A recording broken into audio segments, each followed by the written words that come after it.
Sir మనం ఒక interesting topic మాట్లాడుతున్నాం. ఏంటది? అదే ఇన్ అండ్ యాంగ్ గురించి చాలా సార్లు చెప్పారు మీరు వీడియోలో. నాకు ఒకసారి దాని మూలార్థం ఏమీ లేదు, డెఫినేషన్ లాగా ఏమైనా ఉందా?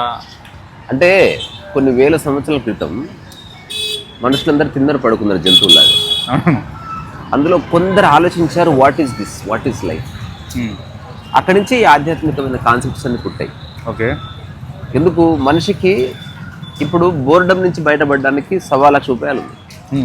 టీవీ చూడొచ్చు, నెట్ఫ్లిక్స్ చూడొచ్చు, అట్లా డ్రైవ్కి వెళ్ళొచ్చు, రోడ్డు మీద టీ తాగొచ్చు, లేకపోతే సబ్వేలో ఒక బర్గర్ ఆర్డర్ చేసుకోవచ్చు, లేకపోతే ఫేస్బుక్లో చాటింగ్ చేయొచ్చు. You can do million things. So నువ్వు లైఫ్ అంతా సినిమాలు చూస్తూ బతికేయచ్చు. నువ్వు ఏదో సక్సెస్ కావు, లేకపోతే డబ్బు సంపాదించలేవు, లేకపోతే నిన్ను ప్రపంచం గుర్తించదు. ఇవన్నీ పక్కన పెడితే నీకు బోర్ రాకుండా బతికే అవకాశాలు పుష్కలు ఉన్నాయి. ఎవరికన్నా జీవిత లక్ష్యాలు లేవు అనుకో, సీరియల్స్ చూస్తూ బతికేయచ్చు. టీవీ మంచి మంచి సినిమాలు ఉన్నాయి. నిజానికి చాలా కష్టపడి కాన్సెప్ట్స్ని బేస్ చేసుకొని ప్రపంచాన్ని ఉద్ధరించాలనుకునే వాళ్ళకంటే నువ్వు హాయిగా బతుకోవచ్చు. యాక్చువల్లీ నువ్వు మంచి యోగా చేసుకుని మంచి ఫుడ్ తిని రోజుకు 10 సినిమాలు చూడు. తర్వాత కళ్ళకి ఎఫెక్ట్ కాకుండా మంచి అద్దాలు దొరుకుతున్నాయి, చెవులకు ఎఫెక్ట్ కాకుండా మంచి సిస్టమ్స్ దొరుకుతున్నాయి. ఒక మంచి ఏసీ రూమ్లో కూర్చొని పడుకుని ఒకటి చూడు, నిలబడి ఒకటి చూడు, యోగా చేసుకుంటూ ఒకటి చూడు. సో నీకు నిజంగా లైఫ్లో ఏం సాధించాలని లేకపోతే నువ్వు బ్రహ్మాండంగా బతుకొచ్చాడు. ఓకే. నీకు ఆర్థిక సమస్యలు ఉన్నాయి కాబట్టి ఉద్యోగాలు చేస్తున్నావు. అవును, ఎగ్జాక్ట్. సో ఒక 1000 ఏళ్ల క్రితం మనిషిని ఊహించుకో, ఎగ్జాక్ట్ ఇట్లా నిలబడ్డరు, చిమ్మ చీకటి ఉంటుంది, నానేవాడు ఉండడు, ఒక బండి ఉండదు, వేరేవాడు కనబడాడు, ఉన్నవాళ్ళే కనిపిస్తూ ఉంటారు, వాళ్ళు తెలుసు కాబట్టి ఆకర్షణ ఉండదు, నీ దగ్గర ఇన్ఫర్మేషన్ ఉండదు, ఏం మాట్లాడాలో తెలియదు. నీకు సమస్యలు ఉంటాయి కదా. ఇప్పుడు నేను కూర్చుంటే నీతో మాట్లాడతా, సినిమా ఉంది కాబట్టి సినిమా గురించి మాట్లాడతాను నీతో, సినిమా గురించి రివ్యూ చేస్తా, ఒక హీరోని పొగుడుతా, ఒకరిని తిడతా. అసలు సినిమా అనేది తెలియకపోతే ఏం మాట్లాడతావు? కంటెంటే ఉండదు, కంటెంట్ లేదు మాట్లాడడానికి. If there is no content there is no variety. అయితే ఆ రోజుల్లో మనిషి విపరీతమైన బోర్డమ్ ఫీల్ అయ్యాడు, ఎక్సెసివ్ బోర్డమ్ అంటే పొద్దున ఇంత మింగావా వెయిట్ చేసుకొని నువ్వు మధ్యాహ్నం వరకు ఏం చేయాలో తెలియదు. ఇంకోటి, ఇప్పుడు మనకు నడుస్తుంటే ఈ ఏరియా బాగుంది, ఆ ఏరియాలో ఒక రెస్టారెంట్ ఉంది, కంటికి విందు చేసే విషయాలు చాలా ఉన్నాయి. అప్పుడు ఎక్కడ పోయినా అడవి, అడవి న్యూట్రల్గా ఉంటుంది. అడవిలో అందాలు ఏముండవు. మనం లేక సిటీ నుంచి అడవికి పోయేటోడు నువ్వు ఫీల్ అవుతాడు, కానీ జెన్యున్ అడవిలో ఏముండదు. ఒక కోతి ఎట్లుందో మనిషికి అంతే అప్పుడు అడవి. అది అమెజాన్ ఫారెస్ట్ అయినా అంతే, మన బకలింగపల్లి ఫారెస్ట్ అయినా అంతే, వికారాబాద్ ఫారెస్ట్ అయినా అంతే. ఇది నా అబ్జర్వేషన్ ఏంది, ఆ రోజుల్లో ఈ బోర్డమ్ నుంచి బయటపడడానికి మనిషికి ఒక అన్వేషణ స్టార్ట్ అయింది. అక్కడి నుంచి ఆధ్యాత్మికత అనేది పుట్టింది. ప్రకృతిలో ఏ ప్రాణికి ఆధ్యాత్మికత? ఆ అన్వేషణ స్టార్ట్ అయితే బోర్డమ్ ఎట్లా అవుతుంది? అంటే వై ఐఎమ్ బోర్డ్ అంటే ఇప్పుడు ప్రశ్న పుట్టిందనమాట. ఇప్పుడు అది ఉంది, అది ఏంది అనడంతో హీజ్ అవుట్ ఆఫ్, అంటే మైండ్ థింక్ చేయడం స్టార్ట్ చేసి ఒక పని స్టార్ట్ అయింది. ఇనిషియల్ డేస్లో అట్లా వచ్చిపోయే ఈ సూర్యుడు కానీ చంద్రుడు కానీ వర్షాన్ని చూసి ఏదో దయ్యాలు భూతాలు ప్రేతాలు మనల్ని చంపడానికి వచ్చిందని భయపడి దాక్కున్నది. తర్వాత తెలిసింది, చేయబెట్టి చూశారు, నానారు, ఏం కాలేదు. ఓ జనరేషన్ గడిచిపోయింది చిన్న అవగాహనలో. నెక్స్ట్ జనరేషన్ పోతూ చచ్చిపోయారు, వర్షం వస్తే భయపడకు, ఏమీ కాదని చచ్చిపోయాడు. వాడి భాషలు అని ఏదో చెప్పి చచ్చిపోయాడు. ఏదో చెప్పాడు కదా సంథింగ్. ఇప్పుడు కోతుడు ఏదో చెప్తాయిగా, కుక్క కూడా ఏదో చెప్తా. ఇప్పుడు ఇనన్యాంగకి మీరు అంటే అట్లా ఈ రకరకాల దేశాల్లో రకరకాల ప్రాంతాల్లో 0.001% మనిషి అంటే ఈ బ్రెయిన్ ఉన్నవాడు ఆలోచించారు. అట్లా పుట్టిన కాన్సెప్ట్స్ లో కూడా ఇన్ యాంగ్. ఇది చైనాలో పుట్టిందండి, చెప్పండి. చైనాలో పుట్టింది. ఓకే. అంటే ఇన్ యాంగ్ అంటే వాడు హఠాత్తు గుర్తించాడు, ఒక సైకిల్ ఇది, పగలు వస్తుంది రాత్రి వస్తుంది, ఈ రెండు కలిపి ఒకటే. అట్లాగే నా పక్కన ఉన్నవాడు మరణించాడు, కదలకుండా పడున్నాడు, కదులుతూ ఉండడము కదలకుండా పడడం రెండు ఒకటే, రెండు వేరే వేరే కాదు అని ఏదో అంటే లైఫ్ లో పార్ట్ అని, లైఫ్ లో పార్ట్ ఒక పార్ట్ అని వాడికి ఏదో స్ఫురించింది. ఆ తర్వాత భాష ఎవాల్వ్ అయింది. ఇప్పుడు మనం చిన్నపిల్లలకి మనం నేర్పించే అంశాల్లో మనకు బాగా తెలిసిన విషయాలు, సింప్లిఫైడ్ విషయాలు నేర్పిస్తాం. అరే వెళ్ళి కట్టెలు కొట్టుకొని రాపని ఒక్క పిల్లవాడు నేర్చుకుంటున్నాడా? ఈరోజు ఏ స్కూల్లో అయినా చెప్తున్నారా? లేదు, అవసరం లేదు. ఇప్పుడు అవసరం లేదు కాబట్టి రిఫైన్డ్ కాన్సెప్ట్. అప్పుడున్న జనరేషన్లో కూడా వాళ్ళు తెలుసుకున్న విషయాలు ఓన్లీ ప్రకృతి పరమైనవి, మనస్సు పరమైనది, వాళ్ళకు వచ్చిన ప్రశ్నలకు వాళ్ళు పొందిన జవాబులు మాత్రమే, కంటెంట్ ఏమీ లేదు. అందుకని జనరేషన్ ఆఫ్టర్ జనరేషన్స్ ఆ విషయాలే మాట్లాడుకుందాం. కొందరు మాట్లాడిన విషయాన్ని గ్రంథస్థం చేసిన తర్వాత, లిపి వచ్చిన తర్వాత, అట్లా ఇప్పుడు మనం మాట్లాడుకుంటున్నాం. వాళ్ళు వదిలిపోయిందంతా వాళ్ళు చెప్పిన దాంట్లో సారం ఉంది కనుకనే ఈరోజు కూడా ఈనండి యాంగ్ నిలబడ్డారు. కోట్లు పెట్టిన సినిమా నిలబడతలేదు, కానీ చిన్న చిన్న కాన్సెప్ట్, చిన్న చిన్న మాటలు. ఈ ఇన్నన్ యాంగ్ అనేది అంటే చాలా ఇయర్స్, వందల ఇయర్స్ ఆబ్వియస్లీ ఇప్పుడు మన భగవద్గీత ఎప్పటిది అంటే 1000 సంవత్సరాల క్రితం, ఈనాటిది కాదు. ఉపనిషత్తులు ఎప్పుడు వచ్చాయో కూడా తెలియదు, అపౌరుషయాలు అందరూ, వేదాలు ఎప్పుడు వచ్చాయో తెలియదు. సో ఓకే, దాన్ని ఒకసారి నాకు మామూలు పదాలలో ఇప్పుడు ఇన్నన్ యాంగ్ అంటే ఏంటిదని చెప్పండి. అంటే మన జీవితం ప్రకృతిపరమైన కాన్సెప్ట్ అది ఇన్నన్ యాంగ్. ఓకే, ప్రకృతిలో అన్నీ విరోధాభాష్యంగా కనిపిస్తున్నది. సో విరోధాభాష్యంగా చూసావనుకో, అంటే ఒకదానితో ఒకటి విభేదిస్తున్నట్టుగా కనిపిస్తున్న దాంట్లో ఒకటి ఎంచుకున్నావు అనుకో, సఫరింగ్. అట్లా కాకుండా రెండింటిని కలిపి ఒక్కటిగా చూసావనుకో, అది ఆల్మోస్ట్ మన అద్వైతం కాన్సెప్ట్ లాంటి. ఇప్పుడు నేను కృష్ణమూర్తి కూడా చెప్పాడు, ద ఆర్ట్ ఆఫ్ లివింగ్ గురించి చాలా మంది మాట్లాడారు కదా. Krishnamurti spoke about art of dying. కొత్త కాన్సెప్ట్ కదా, అది ఎక్కడి నుంచి వచ్చింది? ఇన్నన్ యాంగ్ నుంచే వచ్చింది. Art of living Shri Ravi Shankar చెప్తున్నాడు. ఆర్ట్ ఆఫ్ డైయింగ్ ఎవరు చెప్పినా వణుకుతుంది కింద, డైయింగ్ అనగానే, డెత్ అనగానే.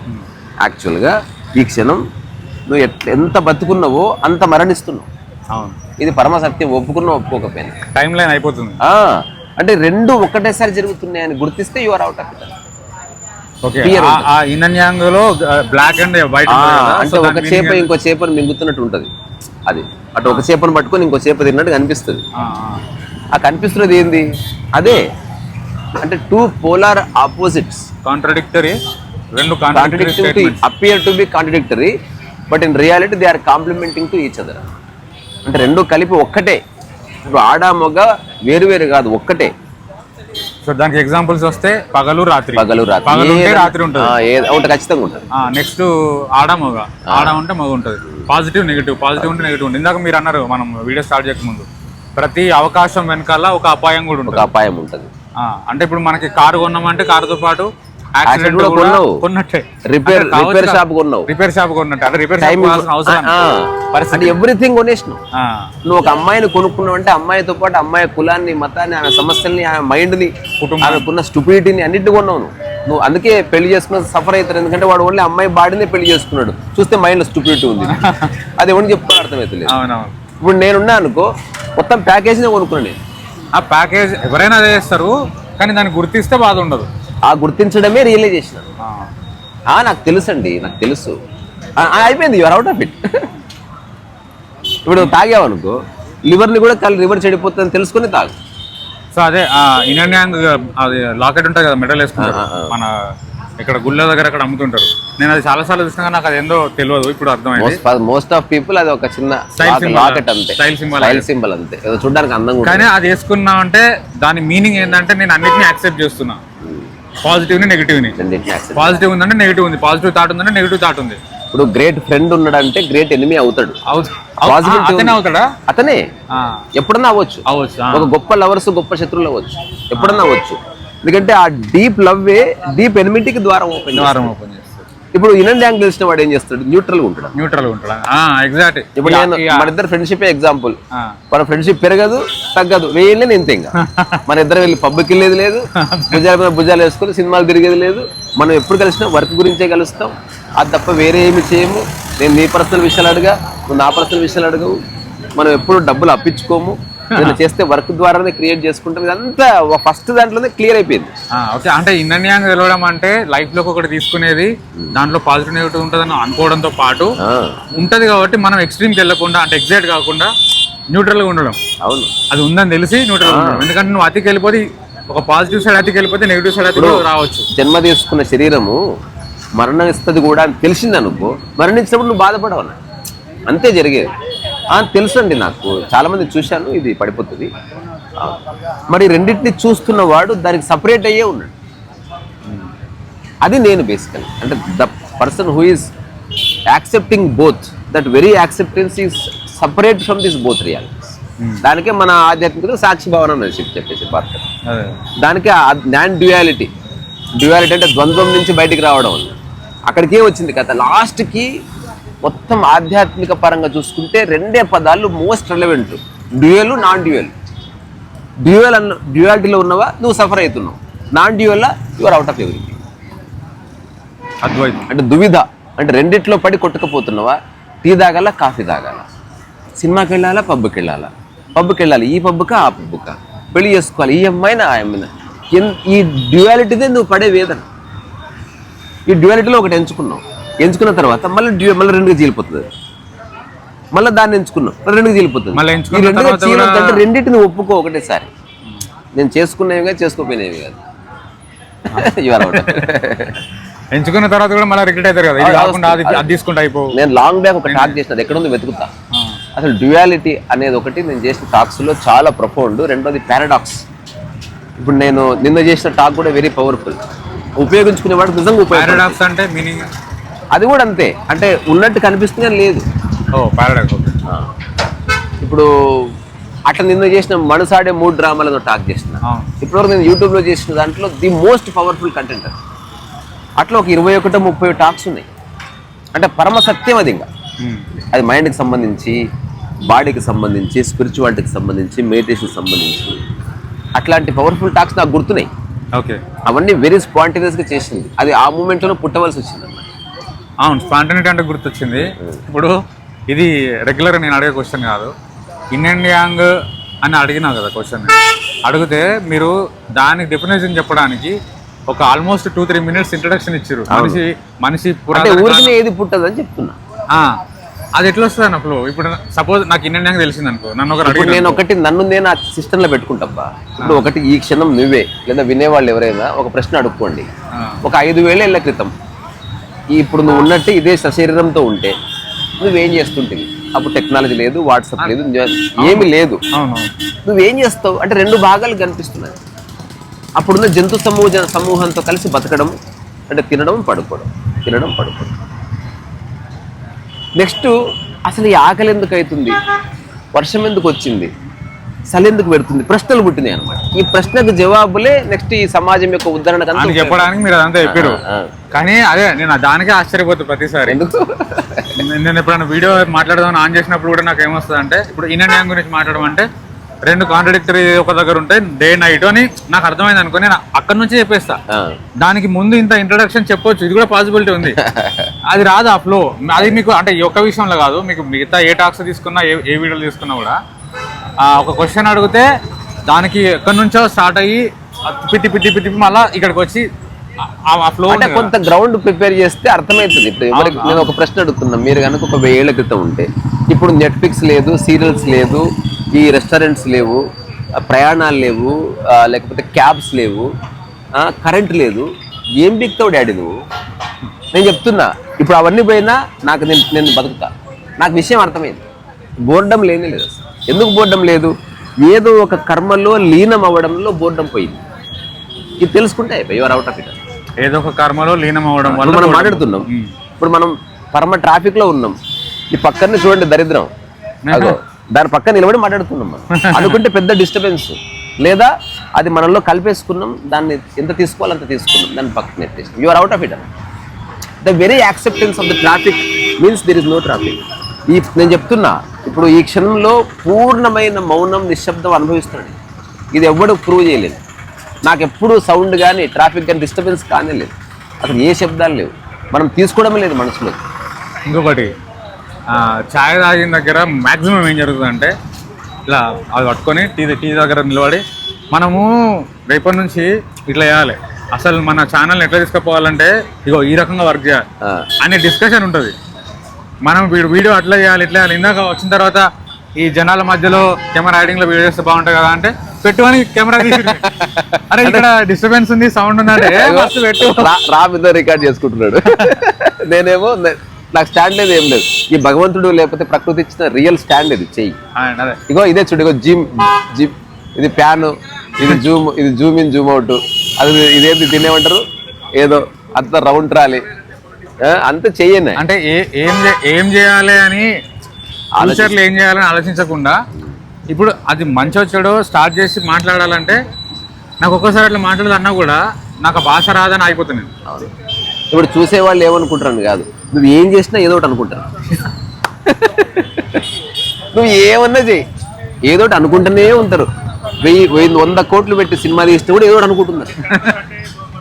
తీసేవాడు ఏదో అనుకుంటున్నాడు, చూసేవాడు ఏదో అనుకుంటున్నాడు. నేను అనుకుంటున్నా ఇప్పుడు నేను ఇట్లా పెట్టి మాట్లాడుతున్నా, మధ్య నా చేయి అడిట్ అయ్యి నా తల పడి ఉండదు. లేదా చాలా సార్లు లేదు, ఏదో ఒకటి అనుకుంటారు, ఏమవుతుంది. కానీ నేనని తెలుసు కదా, యువర్ అవుట్ ఆఫ్ ఇట్ అని అలా గుర్తించడం. ఇప్పుడు ఏదేమైనా సినిమానే ఓన్లీ ఎంటర్టైన్మెంట్ అని తెలుసుకుంటే అన్నీ పడిపోతాయి. చూడు, దాన్ని అంత గంభీరంగా తీసుకోవాల్సిన అవసరం లేదు, బట్టలు చింపుకోవాల్సిన అవసరం లేదు. జస్ట్ సినిమా అది. వాళ్ళంతా పెయిడ్ యాక్టర్స్. మనలాగే ఒక అమ్మలాగా ఒక అమ్మ బజ్జీలు వేస్తుంది, ఆయన సినిమాలో యాక్టింగ్ చేస్తున్నాడు. There is no difference. ఆమె కొంత తక్కువ రెమ్యునరేషన్ వస్తుంది, వాళ్ళకి ఎక్కువ రెమ్యునరేషన్ వస్తుంది. ఆ అమ్మని ఎవరు గుర్తించట్లేదు, వాళ్ళు కొంచెం డ్యాన్సులు గట్రా చేస్తారు కాబట్టి వాళ్ళకి కొంత గుర్తింపు ఉంటుంది. There is what is the difference, ఏముంది. అయితే మీకు ఇప్పుడు ఈ అపారమైన ఫ్లో రావడానికి కారణం బుక్స్? భయం లేదు, ఫస్ట్ ఆఫ్ ఆల్ నాకు భయం లేదు. భయం లేదు అంటే నాకు సంశయం ఉండదు, ఎవడేమైనా అనుకుంటాడేమో. అదొకే, మెయిన్ రీజన్ అదే. అసలు ఫ్లోకి మెయిన్ రీజన్ పుస్తక జ్ఞానం అన్ని పక్కన పెట్టు, ఈ డౌట్ తీసేస్తే చాలా ఉంది నువ్వు మాట్లాడేది. ఓకే, నువ్వు ఒక ద్రష్టలాగా మాట్లాడవచ్చు. ఇప్పుడు కారు పోతుంటే దీంట్లో కలిపి అది కూడా మాట్లాడవచ్చు. అంటే ఎవ్రీథింగ్ బికమ్స్ కంటెంట్. సెంట్రల్ థీమ్ని పట్టుకొని దాన్ని అందులో కలుపుతావు అంతే. నువ్వు స్పెషల్గా ఏం చేయి. స్టిల్ మీకు భాషకు ఉపయోగపడింది ఎంతో కొంత పుస్తకం చదివినా, చదివి చాలా చదివాను. అంటే ఇదేదని కాదు, ఒక పీరియడ్లో ఏది కనిపిస్తే అది చదివినా. బిలీవ్ చేస్తారో లేదో, నా బాత్రూంలో లైబ్రరీ ఉండేది. మా అమ్మ అనేది నా జీవితంలో ఇట్లాంటి చూడలేదు. సో అప్పుడు మీకు అంటే ఊరికే చదవడం, మీ బ్రెయిన్ న్యూరాన్లకి అది అలవాటై ఉంటుంది అన్న. పదాలు కానీ అనుకోకుండా ఇప్పుడు రెగ్యులర్ భాషలో వినని పదాలు వాడతారు అప్పుడప్పుడు మీరు. ఇప్పుడు మొన్న గోదావరి దగ్గర పరిడ విల్లుతుంది అనే పదం నేను ఎప్పుడో చిన్నప్పుడు బుక్లో చూసినా కావచ్చు, తెలుగు బుక్లో. ఇప్పుడు నేను నిన్న పొద్దున మాట్లాడంగా పదం వచ్చేసింది నాకు. ఒక నాది ప్రవాహం పక్కన ఉంటే పరిడ విల్లు అంటే ప్రగతి సాధిస్తుంది, అదే డెవలప్ అవుతుంది, లేకపోతే డెవలప్ అవుతుంది. ఇట్లాంటి పదాలు అంత ఈజీగా రావు బుక్ నాలెడ్జ్ లేకపోతే. అంటే నా ప్రయత్నం ఏదో సక్సెస్ అవ్వాలను. ఇప్పుడు తెలుసుకున్నా, సక్సెస్ లేదు, ఫెయిల్యూర్ లేదు. ఇది కూడా విరోధ భాష. ప్రతి దాంట్లో రెండు ఉంటాయని తెలుసుకున్నాను నేను. ఎగ్జాంపుల్, ఒకటి చాలా సక్సెస్ అయ్యాడు, పెద్ద పేరు వచ్చింది. ఆ తర్వాత 2-3 ఏళ్ళకి వాడికి ఫెయిల్యూర్ వచ్చిన తర్వాత మస్తు సఫర్ అవుతాడు. వాడిని ఎవడు కాపాడుతాడు అప్పుడు? ఉదయ కిరణ్ ఒక ఎగ్జాంపుల్. ఫెయిల్యూర్ కూడా ఉంటుంది. వాడి మరణానికి కారణం ఎవరు? ఈ ఇండస్ట్రీ దొంగనా కొడుకులు అందరూ కలిసి చంపేశారు ఉదయ కిరణ్. నేను కనుక ఉదయ కిరణ్ కలిసి ఉంటే నేను బతికించేవాడిని, బజ్జీల బండి పెట్టిస్తుంటే మంచిగా. మళ్ళీ ఒక 5-6 ఏళ్ళ తర్వాత యాక్టింగ్ చేయొచ్చు డాడీ, నువ్వు ఇప్పుడే చేయాలని లేదు. నువ్వు వీరాలతో పోల్చుకొని. వాళ్ళ అమ్మ ఒక మాట అన్నదంట, నేను విన్నాను. అదేందో తెలుసా, ఒకప్పుడు పేపర్లో నీ ఫోటోలు వచ్చి ఈ మధ్య వస్తూనే వేంట్రా అంటే ఘోరంగా డిస్టర్బ్. అది ప్రెషర్. జస్ట్ చెప్పాలి, ఏముంది మా అమ్మాయి సినిమా చేయట్లేదు, సినిమా అన్నది ఒక నటన, ఒక చిన్న ఉద్యోగం. అది ఏం చెప్తున్నా, ఉదయ కిరణ్. సో అట్లా ఒక చిన్న డిప్రెషన్లోకి వచ్చి మరణించడం. సో ఇది ఏదేమైనా ఏం చెప్పాలనుకుంటున్నా అంటే, అనిపిస్తే చేసి చూడు. మనం ఇంకోటి ఎవరి గురించి వీడియో తీయట్లే, అందుకని యూ కెన్ బి అప్రైట్ అట్లా. రెండోది, మనం ఎందుకు ఒకరిని బాధ పెడుతుంది. మా ప్రాంక్ లాగా మీకు ఆ ప్రాబ్లం కూడా లేదు. ప్రాంక్లు ఎవరైతే ఉంటారో వాళ్ళకి తెలియదు కాబట్టి తర్వాత ప్రాంక్ అని చెప్పినప్పుడు మాకు చెప్పలేదు ఏంటంటే తీసేయాల్సి వస్తుంది ఒక్కోసారి, వాళ్ళకి ఇష్టం లేకపోతే. కానీ మీకు ఆ ప్రాబ్లం కూడా లేదు, మీరేముంటారు వీడియోలో. సో అందుకని సక్సెస్ ఫెయిల్యూర్ రెండు విరోధాభాష్యాలని గమనిస్తే యువర్ అవుట్ ఆఫ్ ఇట్ అనేది మా సారాంశం. That is yin and yang. YINYANG. ఓ వైయా, ఇన్ అంటే అయ్యాను అనుకుంటా. కాదు, yin YIN and YANG, yang. Yin yang. Yin అనేది సాఫ్ట్ ఫోర్సెస్, యాంగ్ అనేది స్ట్రాంగ్ ఫోర్సెస్ అన్నమాట. అంటే నెగిటివా? స్ట్రాంగ్ అండ్ అంటే ఒకటి సాఫ్ట్ ఉంటుంది, ఒకటి ఇప్పుడు నది గోడ పట్టుకొని ప్రవేశం, అది హార్ష్ ఉంటుంది, నది సాఫ్ట్ ఉంటుంది. ఆ రెండు కలిపితేనే నది, ఉత్త నది లేదు అట్లా. ఇది యాంగ్, నీ మైండ్ ఇన్ అన్నది, రెండు కలిస్తేనే సాఫ్ట్వేర్ హార్డ్వేర్. అట్లా yin and yang. Super, bye.